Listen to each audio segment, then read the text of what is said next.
PFI ഭീകരവാദ കേസുകളിൽ പിടികിട്ടാപ്പുള്ളികൾക്കായി എന്തായാലും അന്വേഷണം ഊർജിതമാക്കിയിരിക്കുകയാണ് NIA. ലുക്കൌട്ട് സർക്കുലറിലുള്ള ഉണ്ടായിരുന്ന 6 പേരിൽ 2 പേരെ നിലവിൽ അറസ്റ്റ് ചെയ്തു എന്നാണ് മനസ്സിലാക്കാൻ കഴിയുന്നത്. രേഷ്മ, തുടരാം.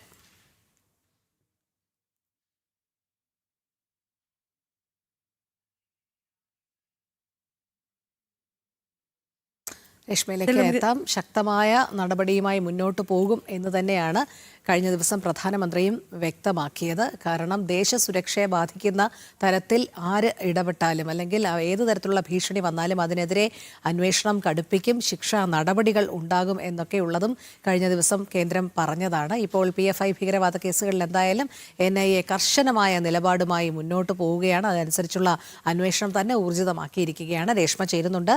രേഷ്മ, പറയൂ.